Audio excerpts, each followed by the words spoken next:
João 7, de 37 a 53.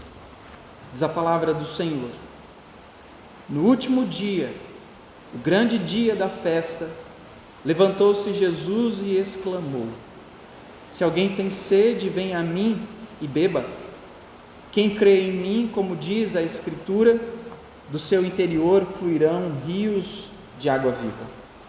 Isto ele disse com respeito ao Espírito que haviam de receber os que nele crescem, pois o Espírito até aquele momento não fora dado, porque Jesus não havia sido ainda glorificado. Então os que dentre o povo tinham ouvido estas palavras diziam: Este é verdadeiramente o profeta. Outros diziam: Ele é o Cristo. Outros, porém, perguntavam: Porventura o Cristo virá da Galileia? Não diz a Escritura que o Cristo vem da descendência de Davi e da aldeia de Belém, de onde era Davi? Assim houve uma dissensão entre o povo por causa dele. Alguns dentre eles queriam prendê-lo, mas ninguém lhes pôs as mãos. Voltaram, pois, os guardas à presença dos principais sacerdotes e fariseus. Estes lhe perguntaram: Por que não o trouxestes? Responderam eles: Jamais alguém falou como este homem. Replicaram-lhes, pois, os fariseus: Será que também vós fostes enganados? Porventura creu nele alguém dentre as autoridades ou algum dos fariseus? Quanto a esta plebe que nada sabe da lei, é maldita. Nicodemos, um deles, que antes fora ter com Jesus, perguntou-lhes: Acaso a nossa lei julga um homem sem primeiro ouvi-lo e saber o que ele fez? Responderam eles: Dar-se ao caso de que também tu és da Galileia? Examina e verás que da Galileia não se levanta profeta. E cada um foi para a sua casa. Meus queridos irmãos, no Evangelho escrito por João, nós temos vários convites que são feitos por Jesus Cristo. Convites para a salvação, convites para o perdão, convites para a vida eterna, convites para a glória eterna, para o céu. E aqui nós estamos diante de mais um convite que Jesus faz. Mas este convite é um dos mais dramáticos que Jesus já fez. O convite para ir até Ele e beber da água da vida. Esse provavelmente, ou esse como nós sabemos, meus irmãos, não é o primeiro convite que Jesus faz com esse teor, com esse conteúdo. Ele havia dito a uma mulher junto ao poço: Aquele que beber da água que eu lhe der, nunca terá sede, porque a água que eu lhe der se fará nele uma fonte de água que jorre para a vida eterna. João 4,14 ele diz isso. Ele também disse a uma multidão: Eu sou o pão vivo que desceu do céu. Se alguém comer deste pão, viverá para sempre. Meus irmãos, nós aqui então podemos ver que admirar a Jesus Cristo somente, ter um conhecimento teórico acerca de Jesus Cristo somente, não é suficiente para se ter a vida eterna. Algum tipo de postura superficial, como resposta do chamado de Jesus, não é suficiente para a vida eterna. A questão que nós temos aqui é: o que é que nós temos feito com o convite sublime que Jesus faz a nós em sua palavra. Aqui então, meus irmãos, nós vemos que Jesus Cristo, 6 meses após ele fazer esse convite, Pilatos estaria diante de uma grande multidão sedenta por sangue, que está gritando para que Jesus fosse crucificado. Pilatos não queria crucificar Jesus, porque ele sabia que Jesus era inocente, mas ele estava sendo pressionado por uma multidão implacável, que estava fazendo tudo para intimidá-lo, e ameaçando a perda de sua posição, indo a César, se ele não fizesse aquilo que eles estavam pedindo. Assim, em um último esforço, ele faz um convite ao povo judeu. Ao trazer um criminoso chamado Barrabás, ele disse: vocês querem Jesus ou vocês querem Barrabás? Sem hesitar, aquela multidão alvoroçada gritou em uníssono: Barrabás! Ele então pergunta à multidão presente: o que devo fazer com Jesus Cristo? E sem qualquer hesitação, a multidão respondeu em uma única voz: crucifica-o, crucifica-o. Essa foi a resposta final do que o povo de Israel tinha dado para os convites que Jesus havia feito a eles.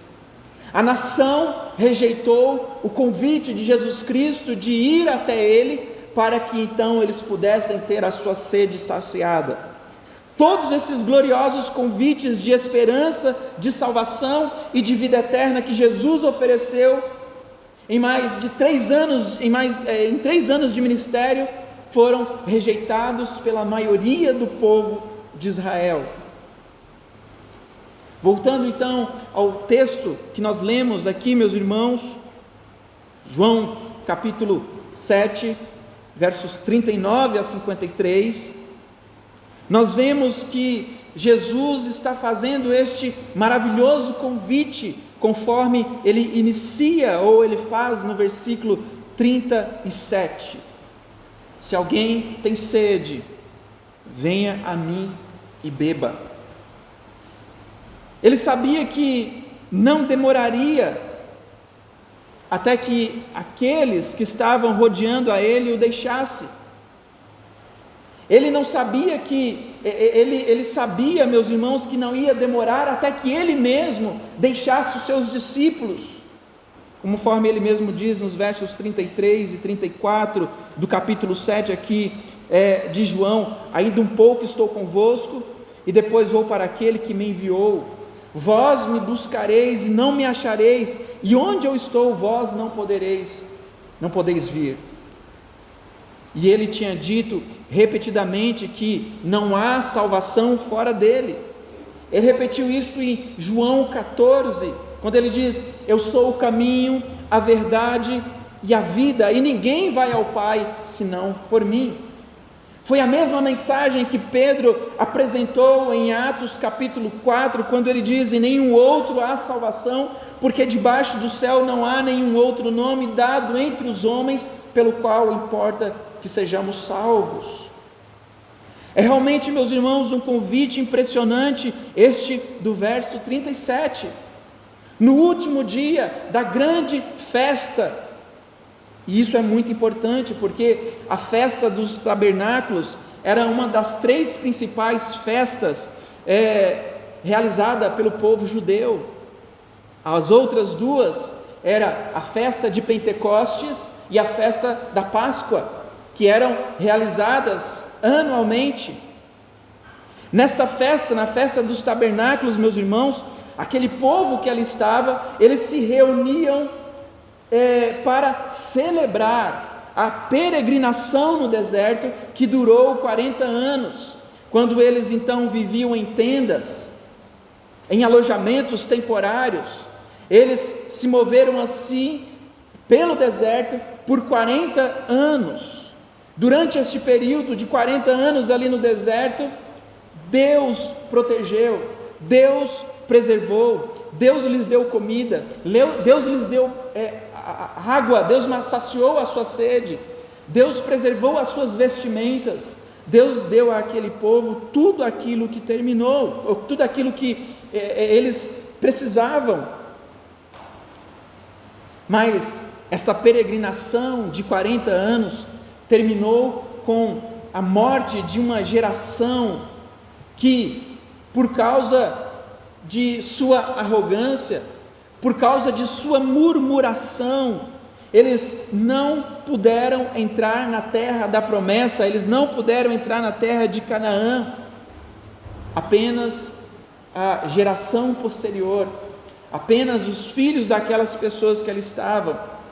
Mas então, para comemorar a preservação da nação durante estes 40 anos de peregrinação, Deus instituiu em Levítico 23 uma festa anual que serviria para lembrar ao povo de tudo aquilo que Deus fez por eles durante aqueles 40 anos. A festa tinha uma semana de duração, e agora aqui, conforme João escreve, meus irmãos, este é o último dia da festa, o último dia, que é um dos dias mais importantes. Todos os dias da festa havia um ritual que se repetia, com base em Levítico 23:40, no primeiro dia, eles tomavam ramos de árvores, ramos de palmeiras, ramos de árvores frondosas, ramos de salgueiros, ramos de ribeiros, e eles se alegravam diante do Senhor com esses ramos por 7 dias. Os fariseus haviam instruído essas pessoas a trazer os seus ramos em cada dia da festa para o altar principal e cercar este altar, colocando os seus ramos e as suas hastes, para criar uma espécie de cobertura improvisada sobre o altar. Então o sumo sacerdote ia ao tanque de Siloé, em cada um dos 6 dias, e com um jarro de ouro em sua mão, ele mergulhava aquele jarro de ouro no tanque, para pegar a água daquele tanque, e ele voltava e derramava aquela água sobre aquele altar, como a lembrança de que Deus teria fornecido a água para aquele povo durante aquele tempo de peregrinação no deserto. Os historiadores então dizem que quando ele despejava as águas, as pessoas recitavam Isaías 12:3, e vós com alegria tirareis águas das fontes da salvação. Havia o cântico do Salmo 113 e 118, eles também adicionavam uma celebração, uma oração para que Deus enviasse chuvas e mais água. Foi um tempo de grande celebração e adoração para o povo, e esta comemoração, ela durava 7 dias.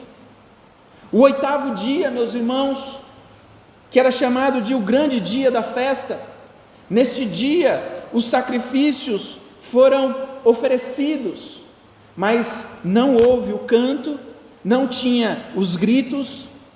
Este dia ficou conhecido como um dia solene, como um dia de arrependimento diante do Senhor. Um outro elemento então estava faltando nesse dia, porque neste dia o sacerdote não fazia aquilo que ele fez nos 7 dias, de ir ao tanque de Siloé com um jarro de ouro, retirar a água e despejar aquela água então sobre o altar com aqueles ramos de árvores. Não havia água, havia ali um povo diante do Senhor, clamando ao Senhor por misericórdia, clamando ao Senhor por perdão. E foi então neste contexto, queridos irmãos, de silêncio e simbolismo, que Jesus se levanta e proclama Ele mesmo ser a fonte da água da vida. Jesus capturou aquele momento e transformou-o para si. Ele mesmo estava ali posicionado no lugar certo. E o verso 37 então diz que ele clamou. O original tem o sentido aqui de que ele gritou, ele elevou a sua voz ao máximo. Foi como se ele tivesse dito: vocês são gratos a Deus pela água do deserto, aquela que satisfez a sede dos seus antepassados, mas vinde a mim para tomar a água que sacia a sua alma. E quando falava, milhares teriam sido ali presentes para ouvir tudo aquilo que Jesus estava dizendo. Jesus então vê uma grande massa humana, Jesus ouve o júbilo, mas será que aquelas pessoas que ali estão, de fato, recolhem água com alegria da fonte da salvação? Não existe, meus irmãos, na grande reunião festiva, corações que notam dolorosamente que falta a verdadeira realidade da salvação em suas vidas. Apesar da beleza da festa, apesar deles continuarem sendo pessoas sedentas, cuja sede nenhuma água de jarra de ouro é capaz de saciar, apesar de tudo isso, poucos ouvem e aceitam esse convite de Jesus. Portanto, meus irmãos, nós vamos olhar para este texto e vamos perceber que Jesus é a fonte de água viva e nele há verdadeira salvação. Os versos 37 e 38 então nos mostram, queridos irmãos, que somente Jesus pode saciar a sede de uma alma sedenta. João sempre apresentou Jesus como sendo o antítipo dos profetas, dos tipos de profetas, ou dos tipos proféticos do Antigo Testamento. João diz que Jesus é a realidade verdadeira, o culminar verdadeiro das instituições, dos objetos, das cerimônias, dos eventos que aconteciam ali no Antigo Testamento. Tudo aquilo ali prenunciava a Cristo. Paulo também vê a Jesus Cristo como sendo a substância das sombras do Antigo Testamento. Ninguém, pois, conforme o apóstolo Paulo escreve em Colossenses capítulo 2, versículo 17, ninguém, pois, vos julgue por causa de comida, ou bebida, ou dia de festa, ou lua nova, ou sábados, porque tudo isso tem sido sombras das coisas que haviam de vir, porém o corpo é de Cristo. No capítulo 6 aqui então, de João, meus irmãos, Jesus se apresenta como sendo o pão vivo que desceu dos céus. Embora Deus tenha fornecido o pão físico para Israel no deserto, Ele agora oferece o pão verdadeiro do céu, que é a única provisão para a vida eterna. Jesus então, meus irmãos, é esse pão do céu. No capítulo 7, Jesus se apresenta na festa dos tabernáculos como sendo a rocha dos dias de Moisés, quando ferida produzia água vivificante. A festa dos tabernáculos é uma lembrança da experiência do deserto. Enquanto a água então era fornecida por Deus ao povo no deserto, essa água foi refresco temporário para aquelas pessoas. Essa água era um refresco somente para o corpo. Jesus, a mesma rocha que estava com o povo no deserto, agora está oferecendo um refresco permanente. Nestes dois versos, então, meus irmãos, Jesus se proclama como o lugar onde a água viva é encontrada. Jesus aqui não está dizendo que Ele é a água viva, mas Ele está dizendo que Ele é a fonte da água viva. Todo aquele povo, meus irmãos, estava feliz com a realização daquela festa. Eles agradeciam a Deus pelas bênçãos, eles agradeciam a Deus pelas provisões que foram derramadas aos seus antepassados no deserto, mas eles estão sedentos. Jesus diz: vocês são gratos a Deus pela água no deserto, a água que satisfez a sede dos seus antepassados, mas vinde a mim, para que a sede da vossa alma seja saciada. Em uma terra onde havia tão pouca água, em uma terra muito seca, a água então é usada aqui como símbolo para expressar a obra da salvação, o benefício da salvação para uma alma sedenta. E Jesus usa essa analogia, meus irmãos, aqui, como eu já disse, pela terceira vez neste Evangelho. No capítulo 4, em sua conversa com a mulher no poço, ele diz: se conheceres o dom de Deus e quem é que te pede, dá-me de beber, tu lhes pediria e ele te daria água viva. Quem beber desta água tornará a ter sede. Aquele, porém, que beber da água que eu lhe der, nunca mais terá sede. Pelo contrário, a água que eu lhe der será nele uma fonte a jorrar pela vida eterna. Vir a Cristo, portanto, meus irmãos, significa com todo o coração, com toda a vontade, com toda a força. Ele diz lá em Lucas capítulo 9, se alguém quer vir após mim, negue-se a si mesmo, tome cada dia a sua cruz e siga-me. Se Jesus estivesse aqui nesta noite, meus irmãos, e nós estivéssemos vendo a Ele, e Ele fizesse este convite a nós nos levantaríamos, iríamos até Ele, mas fisicamente, visivelmente, Ele não está aqui, mas espiritualmente Ele está. Espiritualmente Ele está falando, e quando Ele fala espiritualmente, através do seu Santo Espírito, por intermédio da sua palavra, meus irmãos, nós nos movemos em direção a Cristo, reconhecendo que Cristo é a única fonte que pode saciar a nossa sede, que nos mover até Cristo, meus irmãos, é virar as costas para o mundo, é abandonar o pecado, é viver para Cristo. A única coisa necessária, então, meus irmãos, que nós precisamos aqui é ter uma alma sedenta. Aquele que tem o seu próprio esquema de justiça não pode ir até Ele. E é por isso que quando Jesus Cristo veio, muitos religiosos o odiaram, porque eles tinham a sua própria justiça.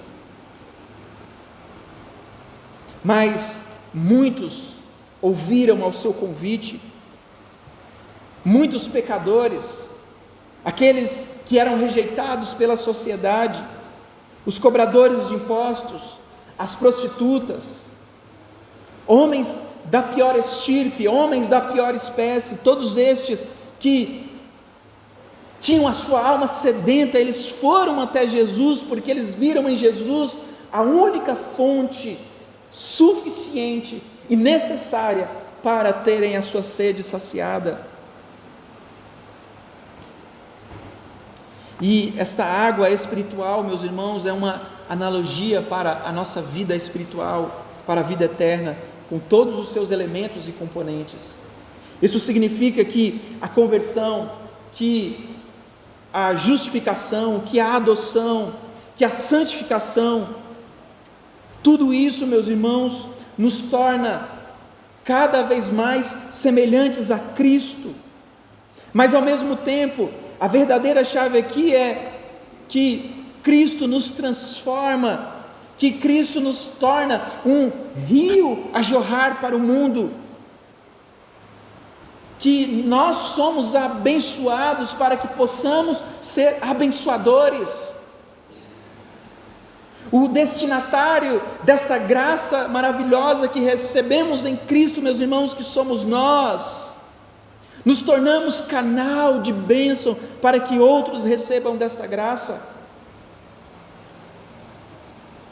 Portanto, nós vemos que esta bênção que nós recebemos de Cristo não são gotas, mas é um rio jorrando. Esta água, meus irmãos, deve surgir em nós e jorrar para as almas sedentas que nos cercam. E os crentes são importantes porque são fontes de rio de água viva que fluem para o mundo. Isso resulta em pessoas sendo resgatadas para a glória eterna. Mas aqui então, meus irmãos, nos versos seguintes, 39 a 42, nós vamos ver quem é esta fonte, porque no versículo 38 ele diz: quem crê em mim, como diz a Escritura, do seu interior fluirão rios de água viva. Então, verso 39 em diante diz isto, ele disse com respeito ao Espírito. A água da vida que Cristo oferece, meus irmãos, é o Santo Espírito de Deus. Durante todo o Novo Testamento, a água é um símbolo do Espírito Santo. Quando o Espírito Santo veio no dia de Pentecostes, a igreja teve o seu início, e em seguida, o rio no interior de cada crente começou a fluir para o mundo, e isso aconteceu instantaneamente, porque logo no dia de Pentecostes, todos esses galileus que não conheciam esses vários idiomas, começaram a falar as obras maravilhosas de Deus, em todos os tipos de língua, e todos que estavam ali entenderam no seu próprio idioma. O rio começou a fluir de dentro deles, e no primeiro dia 3.000 pessoas se converteram a Jesus Cristo. A partir de então, meus irmãos, uma verdadeira revolução, liderada por homens simples, homens sem reinos terrestres, homens sem exércitos, homens sem armas, sem recursos humanos, mas cheios do Espírito Santo, mudaram os rumos da história. Somente o Espírito Santo, meus irmãos, pode fazer o fluxo deste rio de água viva, porque Ele é o poder por trás do testemunho. Esta é a obra do Espírito Santo. O crente tem a sua alma eternamente satisfeita com a água viva.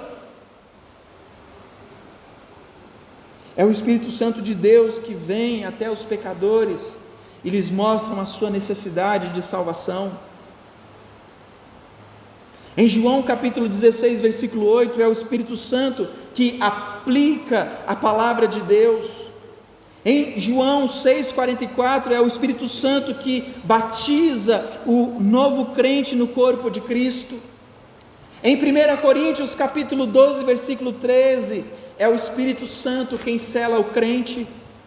Em Efésios capítulo 4, versículo 30, é o Espírito Santo que enche o crente e o usa para a glória de Deus.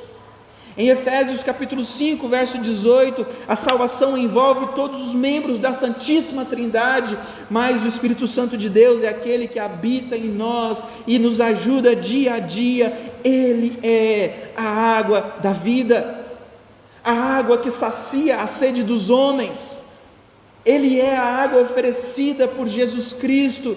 Não é uma água física, é uma água espiritual, e essa água é o próprio Espírito Santo de Deus, meus irmãos. Na véspera da morte de Jesus, ele se encontrou com seus discípulos no cenáculo, e ali ele apresentou o seu mais longo discurso sobre a pessoa e a obra do Espírito Santo de Deus. E nesse discurso, Jesus prometeu aos seus discípulos que ele iria voltar para o Pai, mas eles não ficariam órfãos, pois o Espírito Santo seria enviado a eles pelo Pai. Então Jesus disse para que eles que fossem até ele, bebam, e não fiquem, e não apenas ficarão satisfeitos, mas também se tornarão um rio para o mundo. E isso aconteceu 7 meses depois, no dia de Pentecostes. Esta é a obra do Espírito Santo, meus irmãos. Ele satisfaz a vida dos salvos para sempre, para fazer com que eles glorifiquem a Deus. Quando Jesus Cristo diz estas palavras, as pessoas que o ouviram até demonstraram conhecer a Jesus e demonstraram conhecer aquilo que as Escrituras diziam. Aqui no caso, as Escrituras é o Antigo Testamento. Eles até dizem, não diz a Escritura que o Cristo vem da descendência de Davi, da aldeia de Belém, de onde era Davi? Eles conhecem o texto bíblico, mas eles não creem, porque eles não tinham o Espírito Santo de Cristo. Uns ouvem as palavras de Jesus e veem Jesus como um profeta. A palavra profeta aqui é usada por João como sendo uma referência a Deuteronômio 18:15. Alguns entendem que Jesus poderia ser este profeta prometido por Moisés. Sabiam que os milagres que Jesus havia realizado eram dignos de um Messias que eles esperavam. Outros achavam que ele era o Cristo. Testificaram que nenhum homem jamais falou como ele, mas não creram o suficiente para terem as suas vidas transformadas. Pois somente aqueles que têm o Espírito é que podem discernir as coisas do Espírito.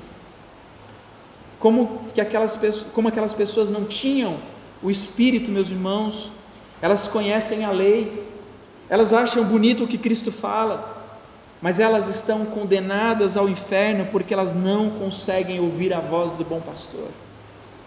E queridos irmãos, essa é a triste realidade de muitas pessoas que frequentam as igrejas nos nossos dias. Elas vêm para a igreja, elas acham bonita a pregação, elas gostam de ouvir o pastor ensinar, elas gostam de ouvir a explicação do texto, elas acham bonito os louvores que são cantados, eles acham bonito os instrumentos que são tocados, eles gostam do envolvimento, eles gostam de estarem juntos com as outras pessoas, eles acham tudo interessante, tudo bonito, eles gostam de ouvir, eles gostam de sanar as suas curiosidades. Mas, meus irmãos, muitos destes estão condenados ao inferno porque eles apenas acham aquilo bonito e interessante. Aquilo não transforma os seus corações, aquilo não transforma as suas vidas, aquilo não torna eles novas criaturas, aquilo não faz com que eles abandonem os seus pecados.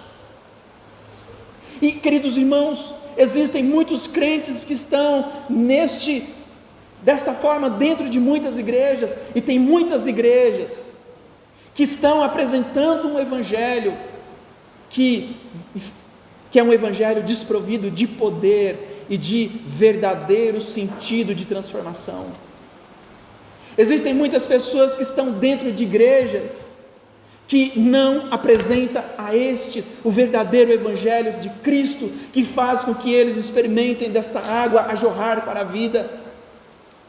Um evangelho de conveniência, um evangelho que concorda com o seu pecado, um evangelho que concorda com o estilo de vida que eles estão vivendo, um evangelho que não confronta, um evangelho que não diz para eles que a vida deles está errada e que eles precisam de transformação, um evangelho água com açúcar,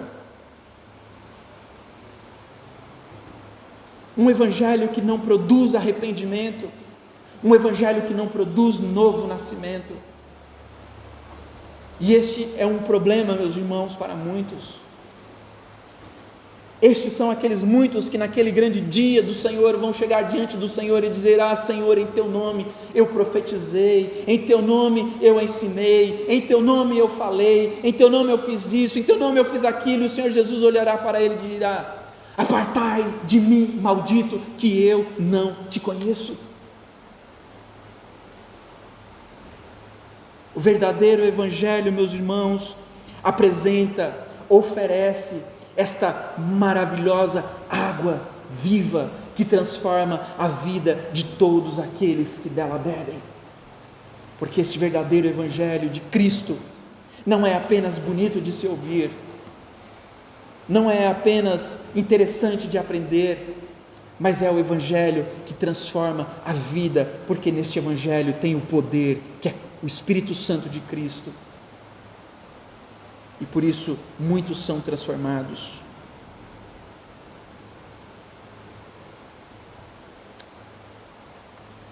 Nós necessitamos do Espírito Santo, meus irmãos, porque não é o homem que se salva sozinho, não é o homem que escolhe o dia da sua salvação, é Cristo. Somente aqueles que são tocados pelo Espírito de Cristo, meus irmãos, pode ir até Cristo para ter a sua sede saciada, para poder crer na palavra de Cristo, no poder do Evangelho. E uma vez que Jesus veio a nós como um homem encarnado, agora Ele está em nós, através do seu Santo Espírito. E nós vimos hoje pela manhã, na carta aos Efésios, meus irmãos, esse poder maravilhoso que o Espírito Santo de Deus realiza em nós. E a oração de Paulo em Efésios capítulo 3, versos 15 a 21, é para que nós tenhamos este poder, para que nós tenhamos este que sacia a nossa sede, este que nos dá vida, este que nos transforma. Mas a palavra de Cristo, meus irmãos, quando pregada verdadeiramente, ela causa divisão entre aqueles que recebem desta palavra e são transformados por esta palavra, com aqueles que estão no mundo. Os versos 43 a 53 então nos diz isto. Logo no início do capítulo, nós vemos que Cristo não queria se manifestar àquelas pessoas porque elas queriam matá-lo e a sua hora ainda não havia chegado. E o próprio Jesus diz que o mundo o odeia porque ele dá testemunho de que as suas obras são más. Quando Jesus levantou e disse ser a fonte da água da vida, muitos ficaram admirados e confusos. Houve uma dissensão, ou seja, houve uma divisão entre o povo. Uma verdadeira compreensão de quem é Cristo e de sua palavra, meus irmãos, não causa separação entre os crentes, não causa separação entre os salvos, muito pelo contrário, a verdadeira compreensão de quem é Cristo e de sua palavra causa o ajuntamento, faz com que os salvos estejam unidos. Contudo, para quem não tem Cristo, para quem não tem a sua palavra, para quem nele não opera o poder do Espírito Santo, a palavra de Deus causa separação. E João então diz que houve dissensão entre o povo por causa de Cristo. Alguns ali disseram que Jesus era o profeta, como no versículo 40. Outros afirmaram que ele era o Cristo, conforme o versículo 41. Outros ainda questionaram se Cristo poderia proceder da Galileia, uma vez que devia ser um descendente de Davi. O próprio Natanael, um daqueles que foi chamado por Cristo, quando ouviu que Cristo vinha da Galileia, ele disse: pode vir alguma coisa boa dali? Outros, entretanto, meus irmãos, queriam prendê-lo, conforme o versículo 44.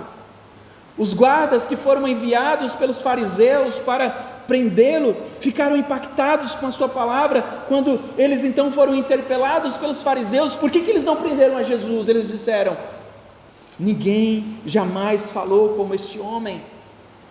Aqueles homens foram prender Jesus sob a autoridade dos líderes religiosos. Eles sabiam o que era estar debaixo de uma autoridade. Eles sabiam as consequências de violar as ordens. Eles se depararam com algo que eles nunca tinham visto antes. Aquilo foi além das suas expectativas. Literalmente os seus joelhos tremeram sob o enorme poder das palavras de Cristo. Jesus diz: porque eu dou a minha vida para tomá-la, ninguém a tira de mim, mas eu de mim a dou, tenho poder para dar e poder para tomá-la. Portanto, aqueles homens não tinham poder para levar Jesus preso. Nem todos os exércitos do inferno, meus irmãos, teria como deter Jesus fora do tempo determinado por Deus. Quando Jesus terminou o sermão do monte, lá em Mateus capítulo 7, versos 28 e 29, a multidão admirou-se da sua doutrina, porque Jesus ensinava como quem tem autoridade e não como os escribas e fariseus. E bem aqui mais uma vez, os homens estão literalmente paralisados pela palavra de Jesus, eles estão confusos, eles não sabem o que fazer. As ordens que receberam foi de prender Jesus para matá-lo. Ao se aproximar de Jesus, eles ouviram Jesus falar da água viva que traz vida aos homens, um oposto entre morte e vida. Eles não conseguiam fazer nada, eles ficaram desnorteados e confusos. Os principais sacerdotes e fariseus, aqueles que tinham maior conhecimento, entretanto, zombavam, dizendo que só a plebe, que nada conhece da lei, é que estava crendo em Jesus Cristo, conforme os versos 47 e 49. Nicodemos, aquele que se encontrara com Jesus no capítulo 3 de João, de noite, em Jerusalém, tenta arrazoar com seus pares, com aqueles fariseus, mas é por eles repreendido, conforme os versos 50 a 53. Nicodemos enfrentou a oposição de uma máquina religiosa poderosa, numerosa e perversa. Ele mostrou grande coragem, embora ainda não tivesse alcançado o pináculo da sua confissão de fé. A essa altura, os contendores, meus irmãos, se dispersaram e cada um vai para a sua casa, enquanto Jesus segue para o Monte das Oliveiras, provavelmente para orar, pois era o lugar onde ele se recolhia para buscar a face do Pai. Queridos irmãos, há um custo para aqueles que são chamados por Cristo. Eles não pertencem mais a este mundo, eles passam a odiar as coisas do mundo, eles passam a mostrar que as obras do mundo são más, e isso fará com que o mundo os odeie, os persiga e os maltrate. Foi assim com Cristo, foi assim com os apóstolos, foi assim com os cristãos da igreja primitiva, foi assim com muitos cristãos dos séculos passados e será assim também com muitos de nós. Algumas pessoas creem, outras rejeitam, outras ficam confusas. Mas nós vamos perceber, meus irmãos, que todas as vezes que o número de pessoas ou que alguém de fato for transformado pela palavra de Deus, através do Espírito Santo do Senhor, este viverá para o Senhor, este será transformado pelo Senhor, este viverá para a glória do Senhor, e quando ele passar a viver de forma diferente do mundo, o mundo o perseguirá. Foi assim com a igreja da Ásia, quando Pedro escreve a carta para aqueles irmãos dispersos por causa do Evangelho. Foi assim com a igreja de Tessalônica, quando muitos se converteram através da pregação de Paulo, e porque eles abandonaram os ídolos, porque eles abandonaram a prostituição, porque eles abandonaram a profanação, porque eles abandonaram o pecado, agora todos aqueles que pertenciam ao mundo passaram a persegui-los.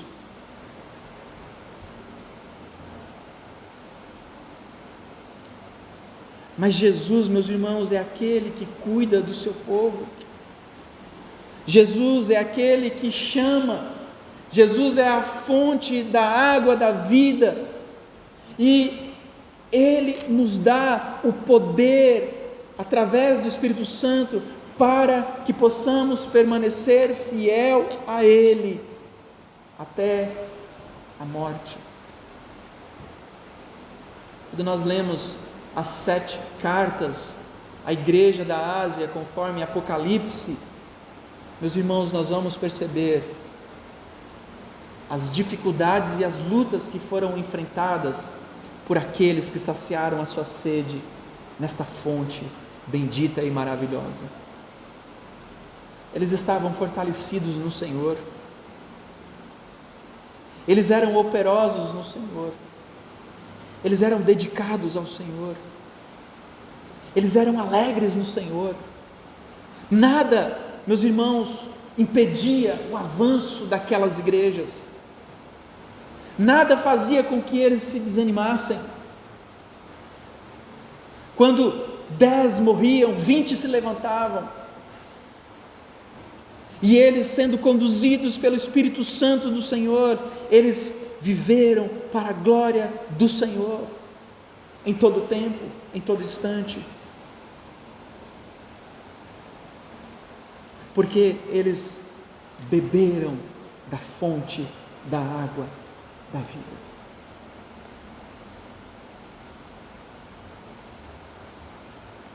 Onde nós temos saciado a nossa sede, meus irmãos? Onde você tem saciado a sua sede? Qual fonte? Onde você busca o fortalecimento para a sua vida? Onde você busca a nutrição para a esperança no seu coração? Onde você busca a força para enfrentar este mundo caído? Onde você busca os recursos para ter a sua fé fortalecida? Jesus é a fonte. E a todos que forem até Ele e beberem desta fonte, terão não apenas a sua sede saciada, mas serão um rio a jorrar para a vida.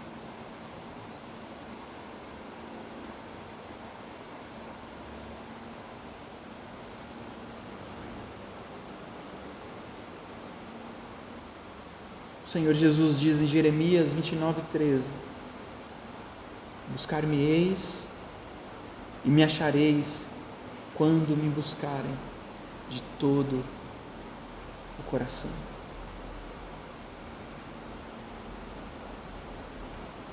O convite de Jesus é: vinde a mim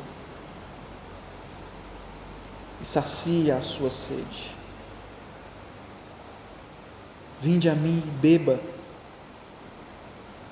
Quem crê em mim, do seu interior fluirão rios de água viva. Que o Senhor nos transforme, nos abençoe e que o Senhor nos sacie a cada dia com o seu Santo Espírito, para que nós possamos ser um rio de água viva, para que nós possamos caminhar e servir ao Senhor de forma alegre e de forma constante, em todo o tempo, para que nós possamos entrar na sua presença, ouvir a sua palavra e sermos fortalecidos, alimentados e sustentados pelo seu poder. Que Deus nos abençoe, meus irmãos.